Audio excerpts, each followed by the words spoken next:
Yo, yo, yo. Hey, y'all. Welcome to Girl Talk. How y'all doing out there? Yo, yo, yo. What's good? Girl Talk with talent tonight. Should be very interesting. We just sitting here. I'm just chilling. Tell me how y'all feeling. Tell me how y'all doing today. It's Sunday. Back to work for some of us. Today's my Friday. Very happy about that. Can you write him back and say yes? Tell me how y'all feel. Tell me how y'all feel. Welcome, welcome, welcome. Girl Talk is now on. Girl Talk is now on. Girl Talk is now on. Girl Talk is now on. Girl Talk is now on. Hi, my sister. Girl Talk is now on. I know y'all been waiting for this. I've been getting people hitting me up. Shanice, how you know talent? Shanice, da da da da da. I don't know them. I hit them up. I took a chance, a leap of faith, and it worked out. What's up, Chris? What you drinking on? What you sipping on? Tell him about 807. What's up, y'all? What's up? How I'm looking? They say Sigma women always look good and smell good. Sigma Gamma Rho Sorority Incorporated. Always and forever. Casa? Oh, you home? What's goody? I always got to make a song out of something. Especially when I'm nervous. What's good, y'all? Welcome, welcome, welcome to Girl Talk. How y'all doing? What's up? What's up, what's up, what's up? Welcome, welcome, welcome, welcome, everybody. Hope everybody have their little drink. It's still Girl Talk. We still do what we do. We still sipping. We still chilling. It's Sunday. Hope everybody's getting ready. We got work tomorrow. The people that do gotta go to work. What's up, Chantel? What's good with y'all? What y'all drinking on? Yeah, I know how we do. It's Girl Talk. Do y'all like my posts I've been making? Shout out to Talent. He's gonna be on my show today. Very excited about that. How y'all feeling? Talk to me. Talk to me. I'm gonna wait a little longer, about 807, 808. He could call in. I just wanted y'all to get settled, to get ready, put the kids down, put the drinks in the cup, and then we're gonna get started on this. Happy Friday to me. I'm sipping. I'm almost, it's almost gone. Tequila shots. Ooh, I got some of that. Maybe I'll do some, maybe we'll take some shots on live today. You know? Welcome, welcome everybody. Welcome. I see y'all coming in. Welcome, welcome. It's gonna be a good show. Always a good show. Always good vibes. Always good people. Chev, you always drinking wine. What's good? How y'all doing? How's everybody? Just like y'all coming. What up? What up? What up? Welcome to Girl Talk. Welcome to Girl Talk. How I'm looking? I try to look alright. Sun not really shining right now.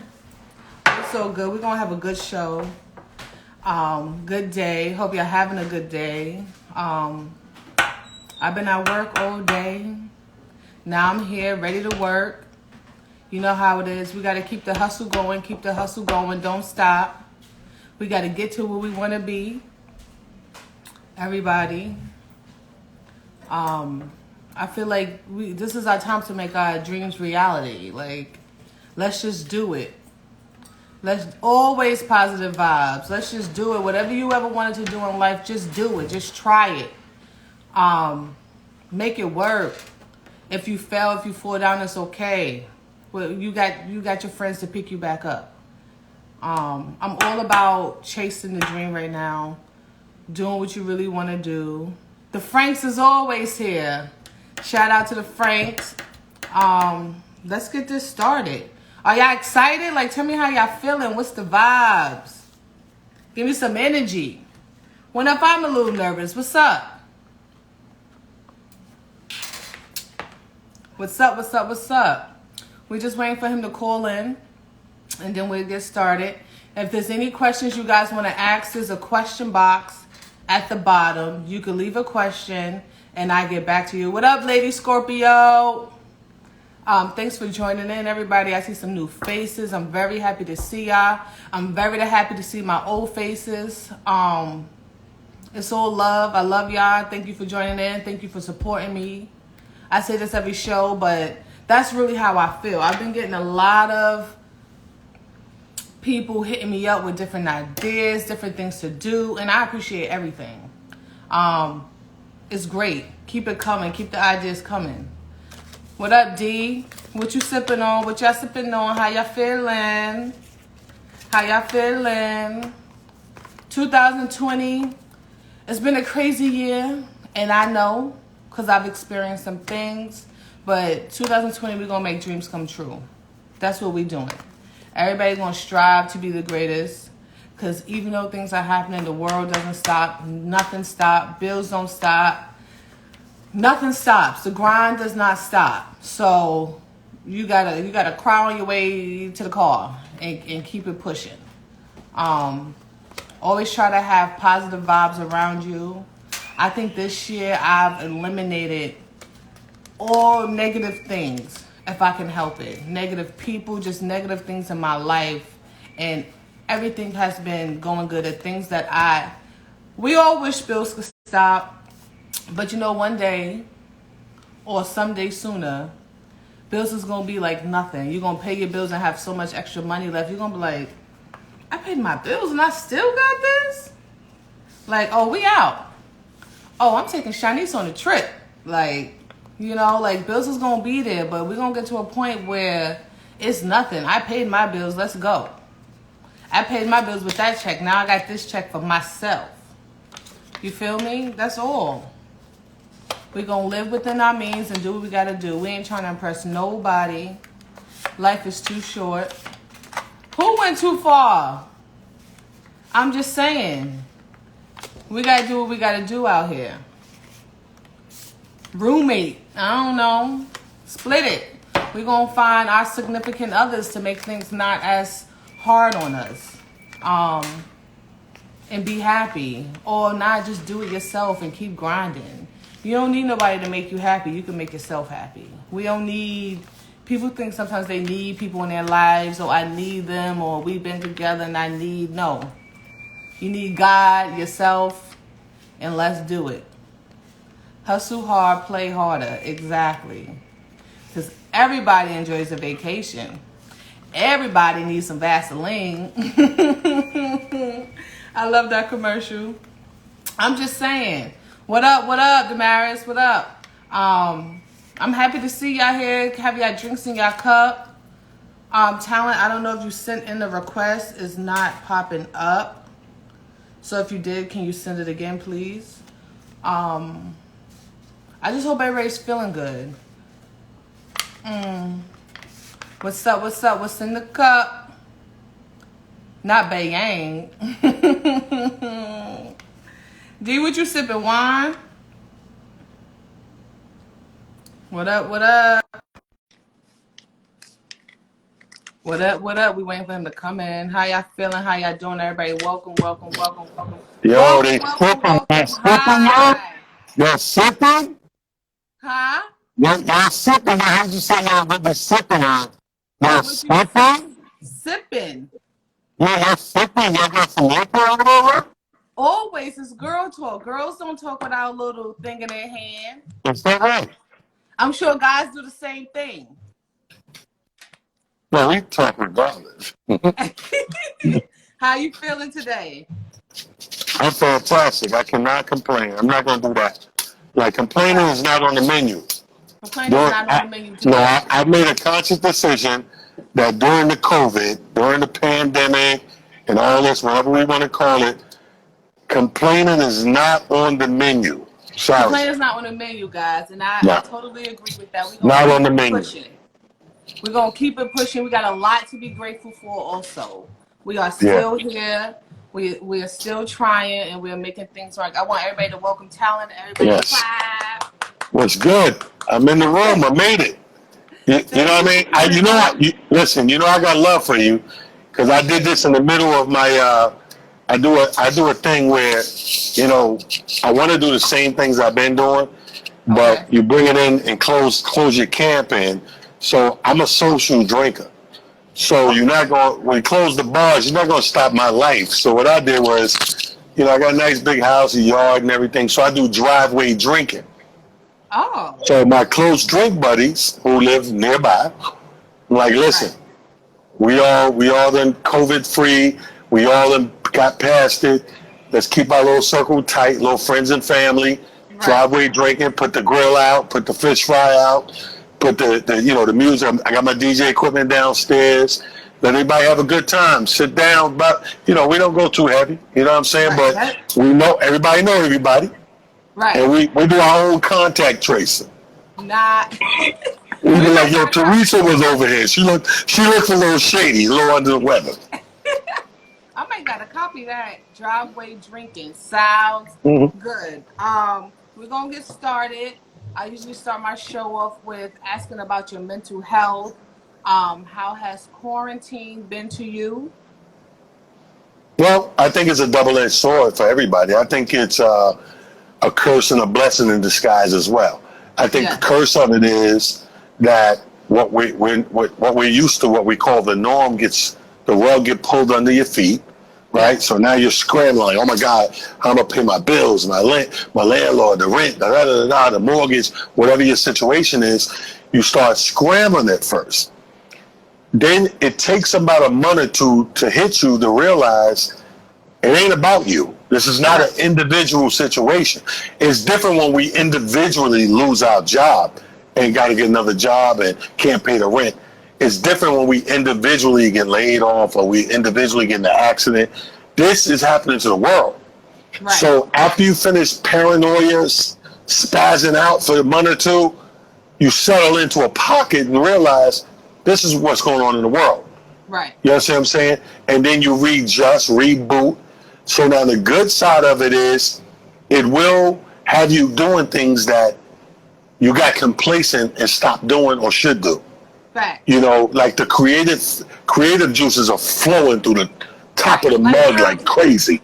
Yeah, exactly. Right. Like, you know, we're doing these things that we could have easily thought of this, but the world, when everything is going, when your regular schedule program is going, Mm-hmm. you're not thinking of certain things. Right. You're waking up thinking of your schedule, Right. your daily thing, your weekly thing. So now what this did is shut all that down.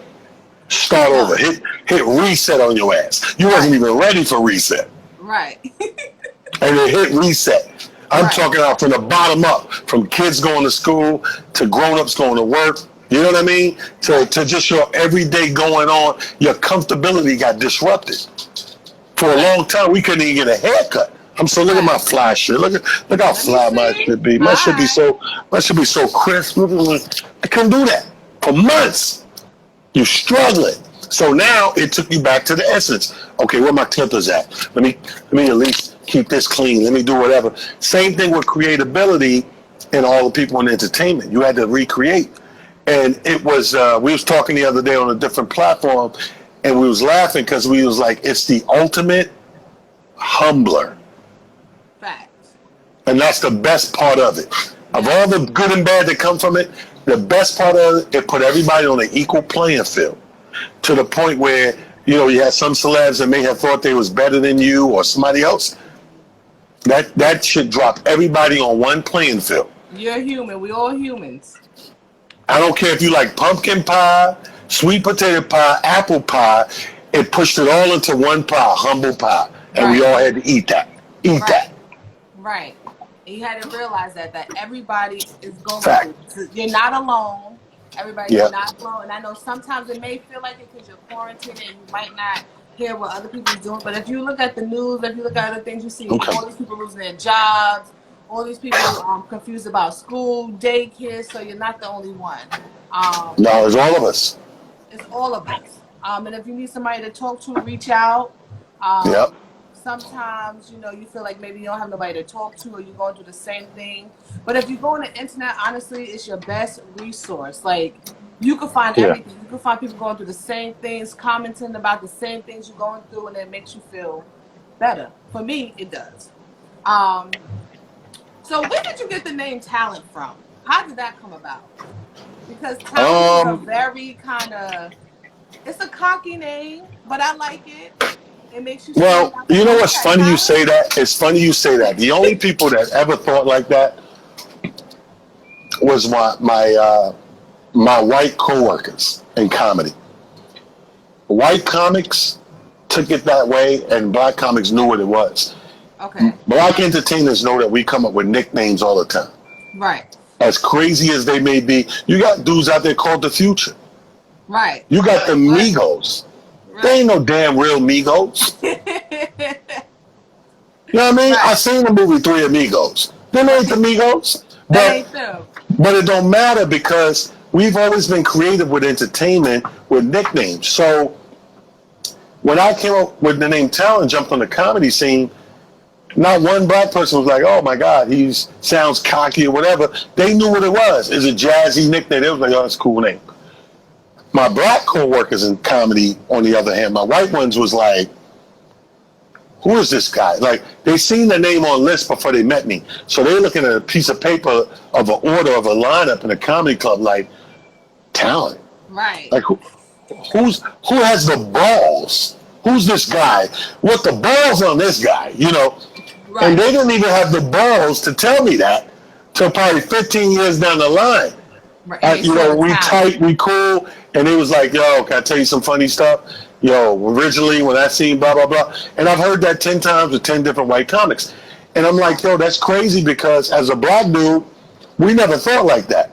As a rapper or a DJ, we gave ourselves cool names that we thought the cool names that fit us. So for me, coming out, and I was in high school when I got the name. And in high school, I was a graffiti artist. I did commercial art. I was a break dancer. I was a rapper. I was a DJ. I played baseball, football, basketball. All these things. I was everything but a professional comedian at the time. So I said, what can I call myself that kind of just encapsulates everything? Right. And that's when I came up with Talent. My middle name is Troy, and everybody knew me as the T for Troy, or they would call me T. So I call myself Talent T, right? When I got out of music and rap and went straight comedy, I just dropped the T and was just Talent. And black people never questioned it though, yo. Never. It was only my white coworkers that was like, yo, who is this guy? Nah, yeah, well, I'm doing white people are the balls. You know why you're the first? And this is our first time talking, right? Right. I guarantee you, you're a college grad. Yes. I rest my case, Your Honor. Nah, I like that name though. It stands out. Makes you wonder like, who is he and what he about to do? It makes the expectations high, but I've seen you and you come through. So, and I'm glad I knew that late because if I thought like what you just said and make the expectation high, if I thought that, I probably would never use the name.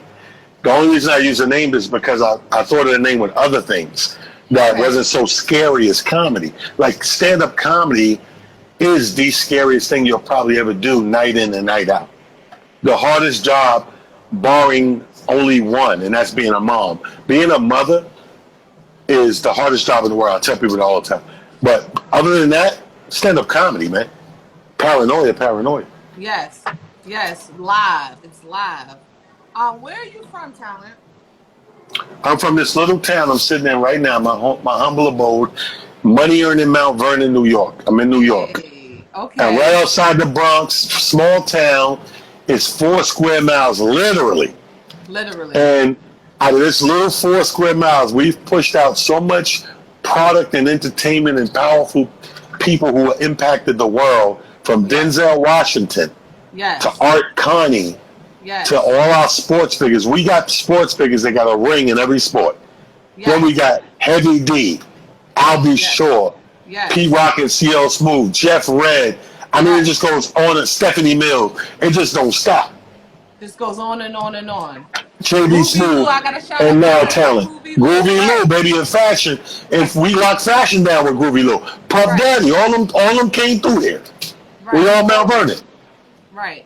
I'm trying to be the best talk show host that came out of Mount Vernon. So we're gonna keep it pushing. Mount Vernon talent has not stopped. We still here. We still on the map. We don't stop. Everybody, welcome to Girl Talk. Thank you for tuning in. I see some new faces. Go and follow Girl Talk. Go and like my videos. Welcome. I hope all of y'all having a good time, a good day. Welcome. If you have any questions, there's a question box at the bottom that you can ask if you want. We will get to it at the end or in the middle of it. What made you want to do comedy? As a little boy, I just thought it was the coolest thing in the world. And I knew that I would do it. The only thing that I got twisted when I was a little boy is I didn't know it was a profession. I thought it was a hobby. Okay. I really thought it was a hobby. Beautiful, though. Okay. Well, yeah, it worked out in the long run. But I mean, like, I'm looking at this thing like I'm like, yo, that's so dope. That's so cool. But I'm like, yo, when I finish doing what I'm doing, retire, I want to do that as my hobby the rest of my life. I knew that as a little boy, not knowing it's a job and profession. So the thing about the 90s, when 1990 hit, Def Jam came along and showed us that it wasn't this older thing. It was this young, hip thing that came. Def Jam blew the door off the hinges. And when seeing that, I was like, now you knew you could do that now. Right. You have to retire. I still didn't register like it's a profession, but at least I knew like, yo, I'm doing this sooner than later. Right. And I jumped into it. Yeah. And how old were you? About how old were you? When I started comedy, what am I, 21, 22? Okay. Oh, 21. Yeah, about 21. Younger, just jumped into it. Yes. Do you think stand-up comedy is for everybody? Like, if you're funny, because some people think that just because you're funny, absolutely not. It don't work like comedy. that. Is that true? Not at all. Not at all. It don't work like that. It's a very big difference. But I would say that that's an implication to try to see if it's for you. Right. I don't think that necessarily means it is for you. I got friends in this that started before me. And in the street with us joking around and snapping and playing the dozens, they were funny. We were all just the same amount of funny.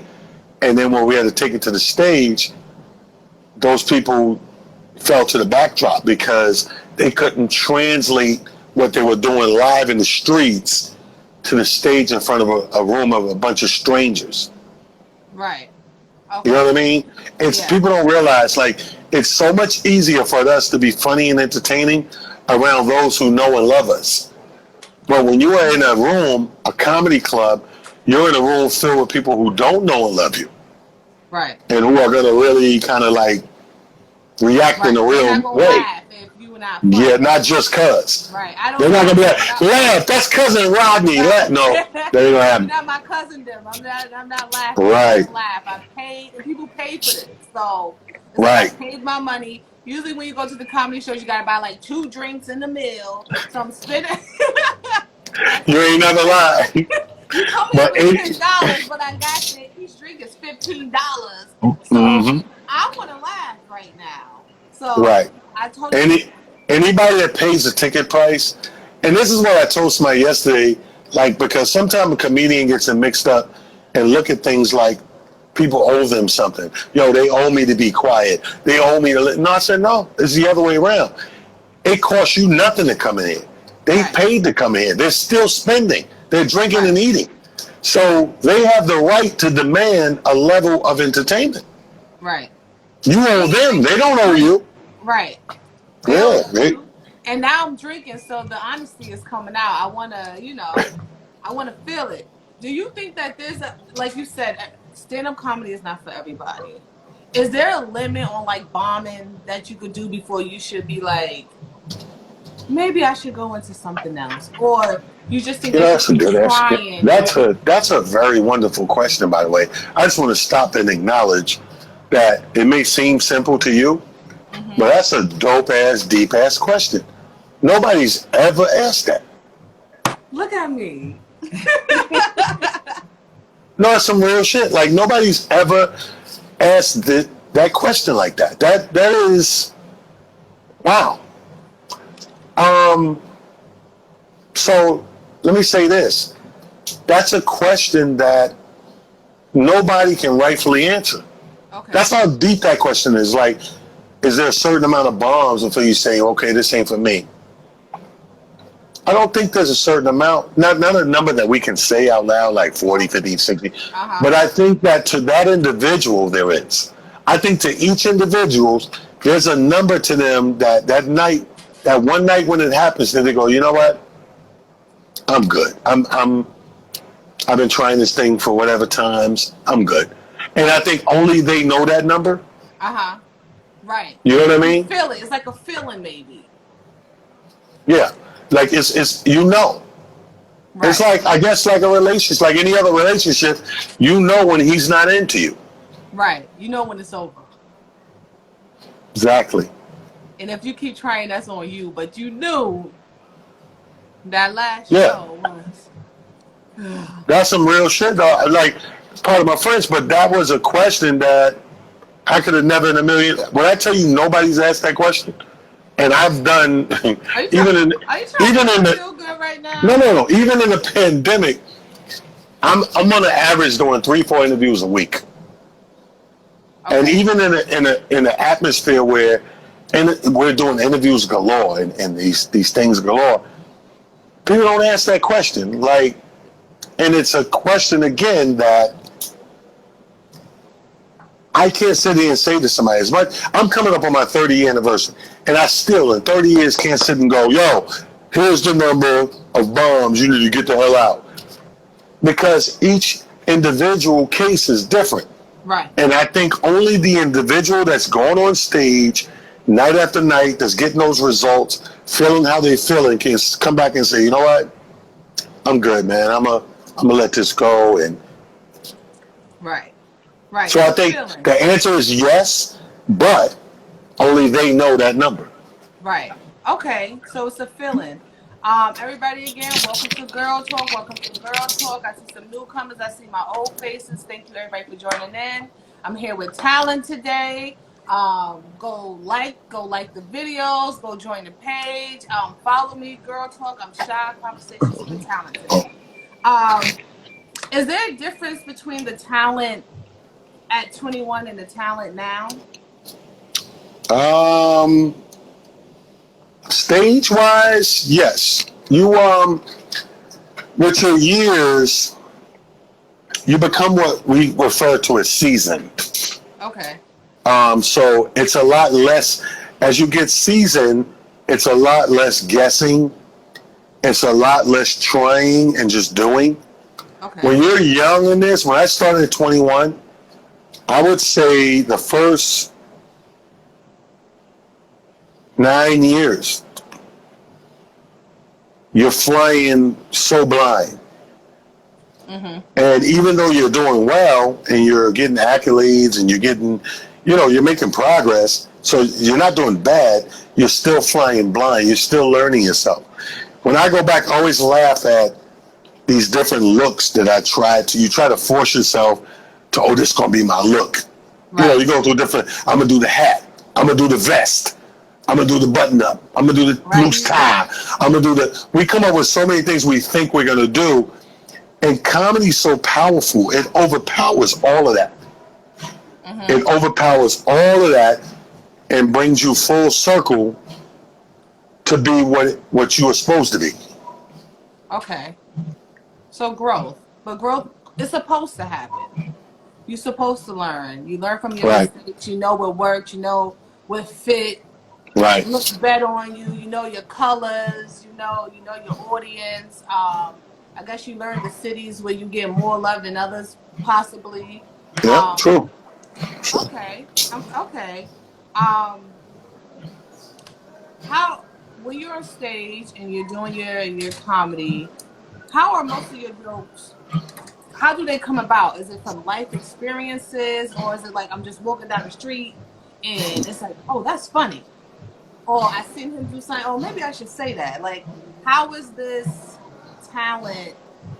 Like, how does it happen for you? well, for me, it's a mixture of all the things, all the above you just said. Um, I'm not a guy that sit down and traditionally write a joke because I do know from watching comedians and watching comedy, there's different kind of comedians. There's Okay. comedians who actually study this thing, and from their Right. studying, they perform.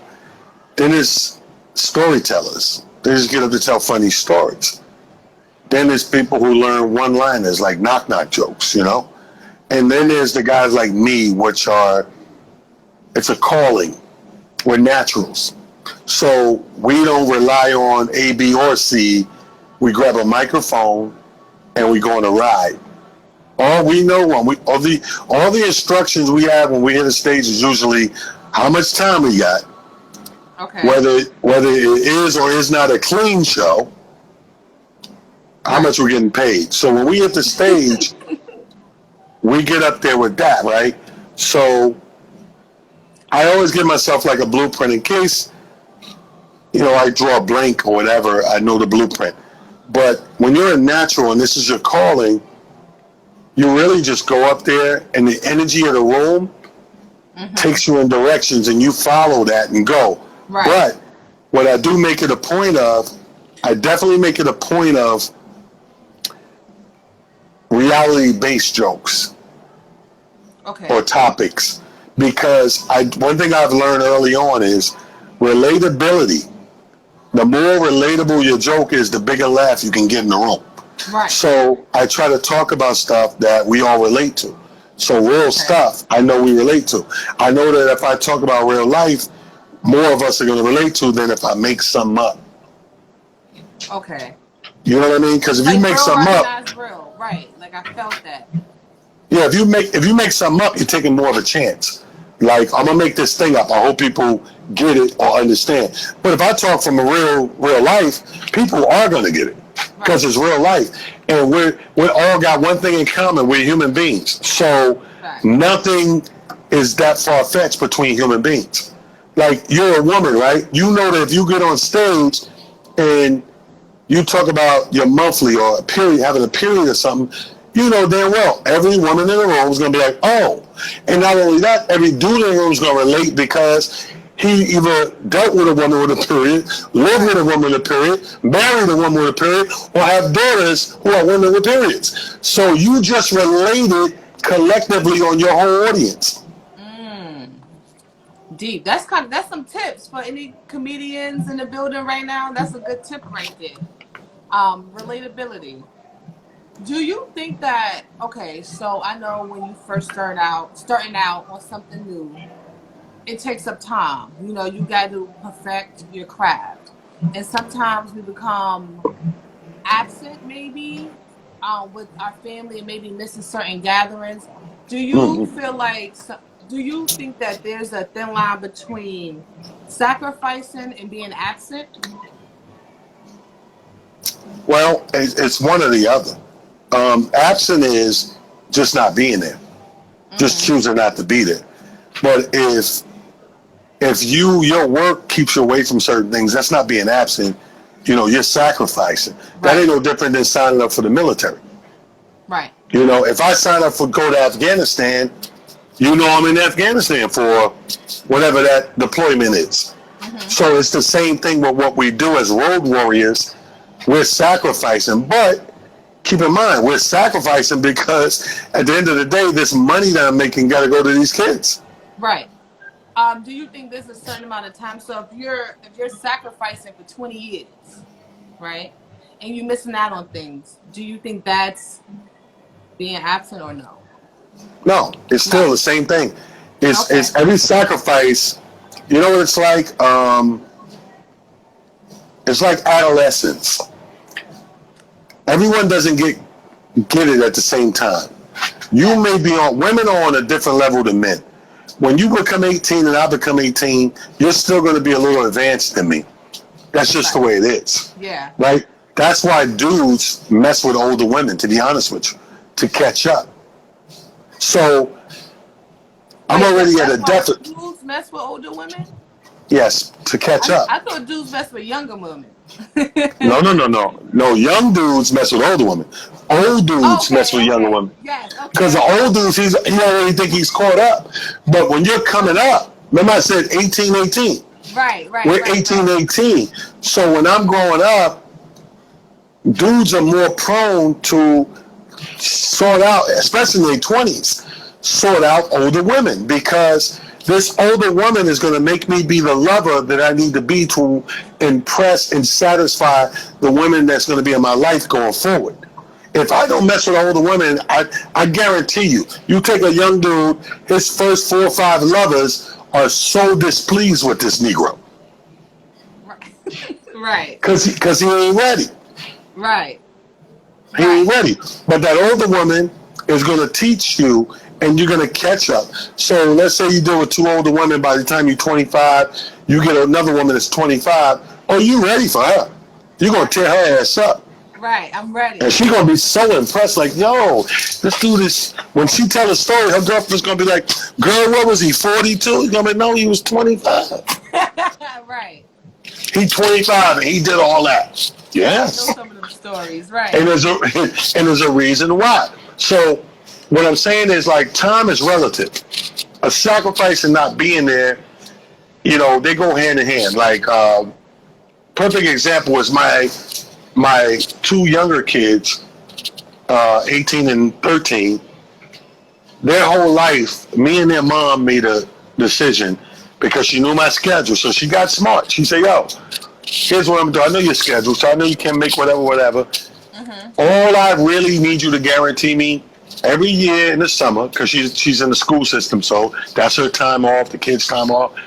I just got to figure out time off. So it's like, you know what? We're off. You got to figure it out, but I'm going to hit you mad early and pick your schedule, and I just need 1 week out of August or 1 week in the summer that we do something collectively with these kids. Right. And I'm like, yo, yes, plan ahead. I'm like, you know what? Great idea. Let's do it. And we did it. And that's been working for us for I don't know how many years now. Right. But it worked. At the end of the day, if you love your kid, you gotta realize our kids, we say it all the time, they're the future. Mm-hmm. What does it matter if I sacrifice 20 years of my time and our time, if it's gonna enable them a great 20 going forward? I do it every day, all day. I would never change that. Okay. If I gotta miss out on stuff for 20 years to give you the best 20 of your life, I'm doing that. Okay. Or you can have me at every damn function you ever did, every school play, every baby shower, everything ever. But then after you become 21, your life is miserable. Right. Daddy, why you didn't have nothing put aside for me? I had to come to all your functions. I thought you said you were sacrificing for me. No, that was when you were before 21. If you would have let me do it my way, right, you'd be stepping out of college in the Benz. But now, give me a bus pass too. Right. Get 2 bus passes. Two transfers, please. 2 transfers. Right. We're gonna ride this bus together, then. I'm sitting right next to you. Do you think that society is changing the way comedy is, or the way, or the jokes that you can say and the things that you can do, with people being sensitive about certain things? No, it never can. It can try. It's been trying. Right. And the only people that listen to that, remember, let's go back to when I told you it's different kinds of comedians. Right. Okay. We call them in comedy world, we say comics and comedians, because comedian is true and blue. A comic is somebody that's doing this for a profession. They figured it out and they're gonna do it. A real true comedian, we could care less. We're not gonna conform to the new world, and I'm gonna still say faggot. I'm gonna still say midget, because see how you laugh? They're funny words. Right. Why would I stop? Why would I take ammunition from me and shoot the same gun? You know what I mean? Like, I believe you can still use all the words they tell you can't, but strategically. I believe that it's like a gun. If I don't aim it at you and shoot you, I did no harm. Right. It's just a gun until I aim it at you and shoot you. Same thing with words. I use nigga in my vocabulary. I use bitch. I use all these words that, oh my God, you can't, that's offensive, and blah, blah, blah. I don't care about all that. Right. Like, if I don't aim it at you, you know what I mean? I can sit on stage and tell a story. Yeah, and then the bitch came in, and the bitch, da-da-da, and the nigga and the bitch, and there was a midget, and da-da. It's a hypothetical story. Right. You ain't in that story. I'm not aiming it at nobody. Right. I didn't say your name. You understand what I'm saying? Yeah, I didn't say you. I didn't point at you and go, nigga, bitch, faggot. I didn't do that. Right. So you can still use these words, but strategically. It don't have to be in a gun pointed at somebody. And people that conform to this, they're not real comedians. They're scared. We are the last line of defense, I'll have you know. We're the last one. If you didn't learn nothing from Dave Chappelle's last special over the George Floyd thing, the most interesting thing he said in that whole thing was he couldn't understand why people like Don Lemon and the media was like, where is Dave Chappelle? Why don't he say somewhere? And they was like, yo, I'm sitting back observing like everybody else. These young people, the young generation got it under control. They're doing the right thing. And then he said, then I realized, I get it. He said, oh, because y'all trust me. You don't trust the preacher no more. You don't trust the politician no more. You don't trust the teachers no more. And the reverends and all these people that we grew up trusting, you don't trust them no more. He said, but you'll trust me. When he said me, that was an overall reference of comedians. We are the new forefront of information and evaluation. Because we know, you know what I mean? They're not going to give it to us real. Right. Ain't no faking. So when we soften up, we're doing a disservice to the world. Right. That's a great way to look at it. I've been listening to your lives. What made you get into doing lives, or was you doing this before quarantine and stuff like that? No. Again, it goes back to the beginning when I tell you one door closed, another open, and the inspiration and getting the juices flowing. I've been talking about doing this thing for the last 2 years. And you could talk about it, and then you go right back to your regular scheduled program, and there's so much going on, I don't have time. When I get time, and when I get time. So when the world shut down and this thing happened, it gave everybody what? Time. Right. So I knew that I was going to go live and entertain people. That part was a gimme. I already been planning that. What I didn't plan for was the president getting as bad as he was. FOH. I call FOH 4-5. Fuck out of here. 4-5. He's the 45th president. Right. So I didn't plan on me having to use my voice publicly to stand out for politics and justice. That I didn't see coming.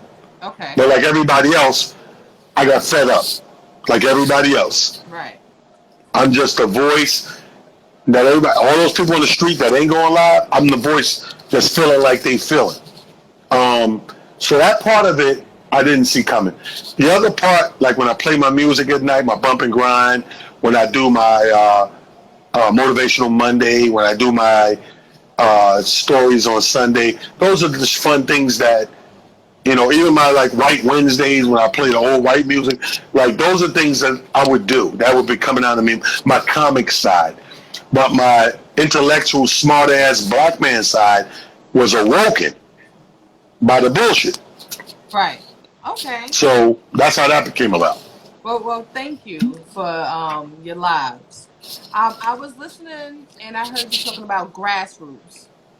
And I kind of wanted you to talk to the viewers about grassroots and what that is. Well, okay, go ahead. No, go. Because you were saying you guys were talking about. I think you got into talking about celebrities and Yeah. sometimes holding celebrities up to a certain standard just because they're Hmm. celebrities, and not realizing that these are people too, and that me and you right now could be influencing all our viewers, and you know, we're not celebrities. Well, I'm not a celebrity. Well, people got to think back to how things get done. Things get done. I'm tired of people taking the same energy you could take to sit back. Oh, we're so and so and so, and name these celebrities. They're human beings, so they're Right. making human decisions like the rest of us, whether to or not get involved, or to what extent, and that's on them. They don't owe. Nobody owes anybody anything. However, my thing is, nothing's ever been won or accomplished waiting on celebrities. Right. The grassroots has gotten everything done up until this point, and it shouldn't stop now. And celebrities and powerful figures have joined those movements. The movements didn't start with the celebrities; they just joined movements. So I tell people this: while you sit around waiting, oh, but he got 1 million followers, he should do blah blah blah. No, it's millions of us. So Right. imagine if all of us on the grassroots level started talking or motivating or doing whatever it is that we're trying to accomplish. Those numbers add up too. Right. Yeah, you might get, if I could get Nicki Minaj and say Black Lives Matter, that's 20 million people right there. Yeah, but if you got everybody else to say it, who got 10 followers, that's 100 million right there. Right. So all these things are relative. We must not underestimate the power of word of mouth and grassroots.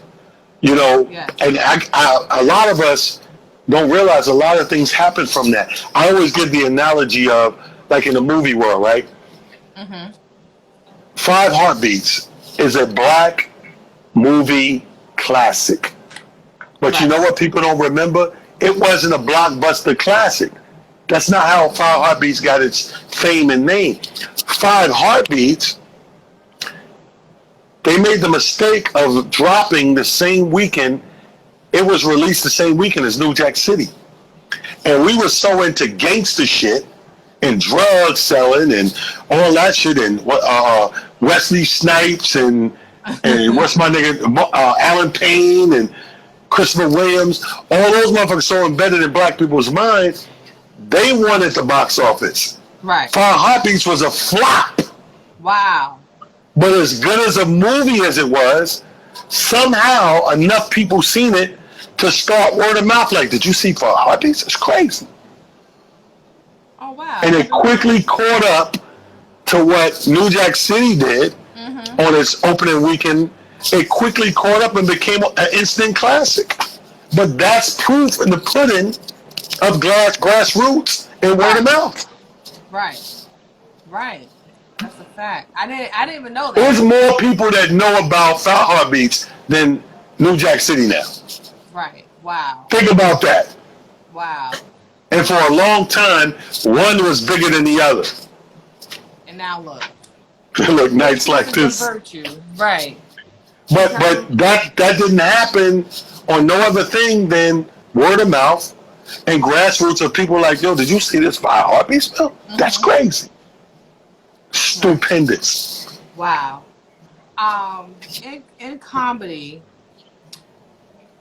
I know like comedians, they do a lot of funny things. Do you have a limit to something that, like, stuff that you would not do? And I wanted to show you a clip because every time I see this, I'm like, he really didn't have to do this. So I was just wondering, would you do something like this? So I was watching, hold on, I'm sorry. I was watching A Haunted House with Marlon Wayans. And there's a scene when he's getting fucked by a ghost, right? Yeah, I wouldn't do that. Go ahead. Can y'all see this? I wouldn't do that. I remember that scene. Yeah. Can y'all see? I can't really show y'all. But there's a scene where he has his ass up getting fucked. To me, some things is like, it wasn't even funny to me. It was kind of weird. Well, like, me too. I wouldn't do that. First of all, I can tell you without even finishing the question, I wouldn't do that, right? I come from a very homophobic background, and I'm not, and I share that with people all the time to this day. I'm not scared to. A lot of people are scared to admit that and act like they're so woke and LGBT and all that. I have nothing against gay people, but I'd be lying if I said I didn't come from being this real homophobic dude. So to this day, some of the remnants of that is still there. Like, I wouldn't do. It was one of those scary movies they did too, Sean Wayans. I don't know if you remember, and the dick coming underneath the bathroom stall. Oh, I'm not doing that. Something like that. I'm not doing that. Not doing that. And I'm not doing in the bed and my ass up and the ghost fucking me. I'm not doing. Nobody's fucking me. This is where I'm gonna give you a perfect. I'm gonna give you a perfect example of where I draw the line. Okay. I shot a pilot one time, and I had to play a gay dude, right? But it was what I call innuendo gay.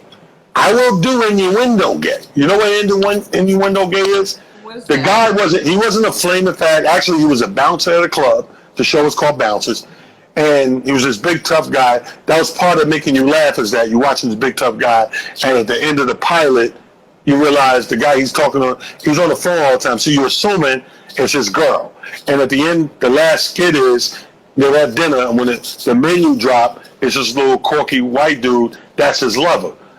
Innuendo. Ain't no kissing, ain't no touching, that's where I draw the line. Like, I could play the guy innuendo-ly, you know what I mean? I'm not throwing on your dresses and your wigs.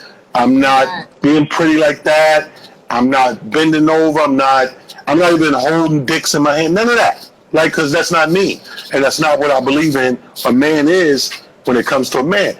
And now, if you're gay and you cool with that, hey, and the guys that claim to not be gay and still do it, they got different guidelines to me. Right. You need a big black dick to come in there and tear some black ass up. Call me. That's me. That's you. All day. Call me. We got this big black ass. We don't know what to do. Can you? How soon can you get over here and tear it up? Oh, you is. Ding dong. I'm already there. I'm coming. Guys, I think we got like 5 minutes. Live is only an hour. We're gonna keep it moving, but I just want to thank everybody again for tuning into Girl Talk.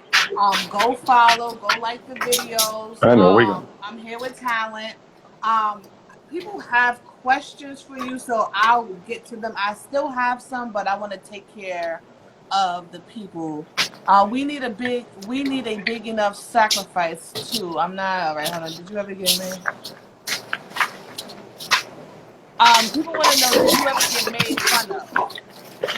Always. Like, are we talking about like young or something?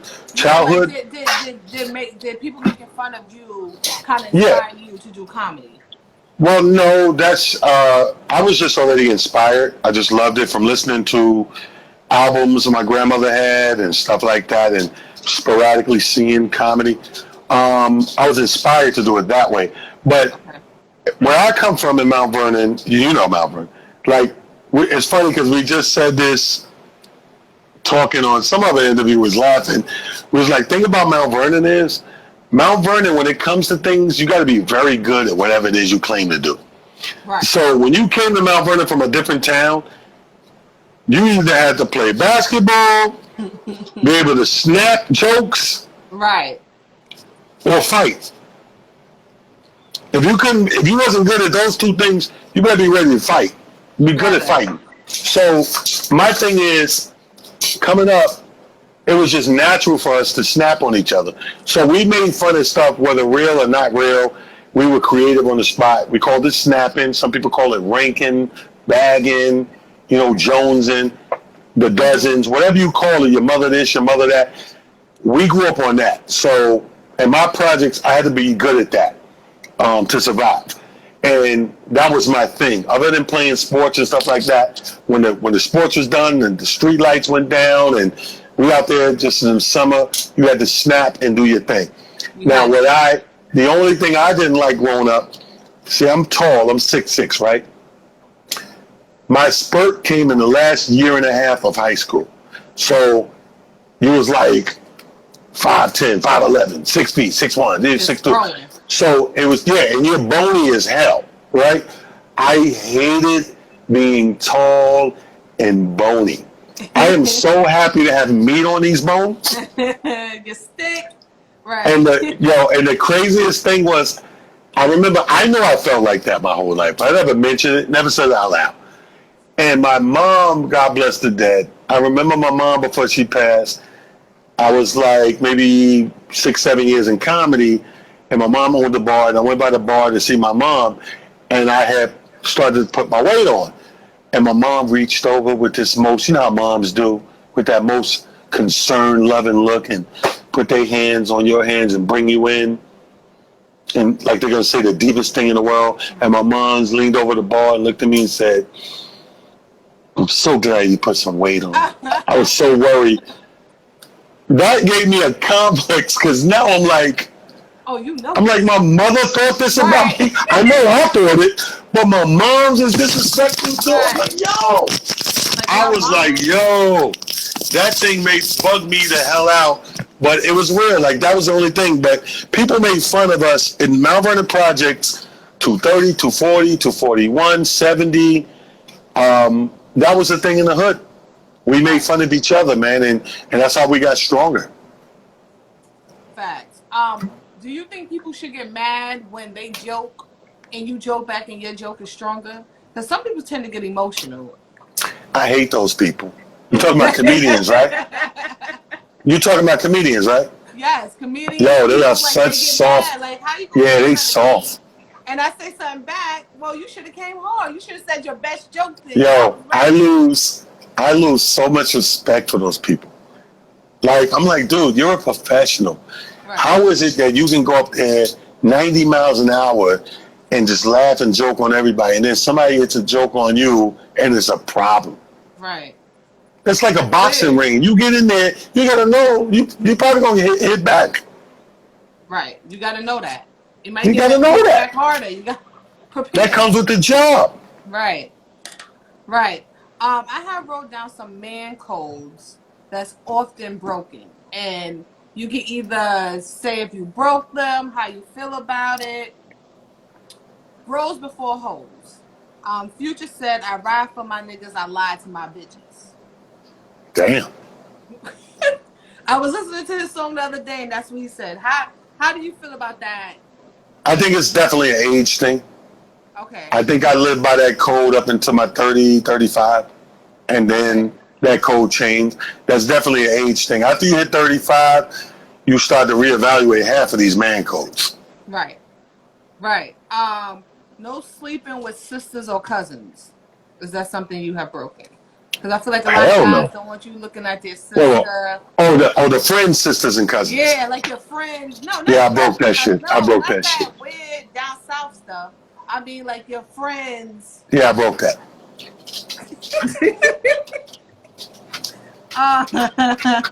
But you shouldn't, though. Don't be like me. Don't let me be an example. How about no talking to your man's ex or their favorite side chick? Yeah, I'm with that. You with that? Yeah, that's an unwritten code. That's a violation. Ex, when you talk about like an ex, you're talking about somebody they dated, somebody they had sex with, somebody they have talked to you about. Again, problem with that is time changes those rules. That's a problem. Yeah, so like perfect example is that you could have went with her in high school. Okay. I run into her at 35, 40 years old. Okay, it's over. Not gonna apply. It's over. Yeah. Okay. I understand. Some of this shit got expiration dates, is what I'm saying. But if he's still talking about her, it don't expire. Not if they're not together. If it's old news.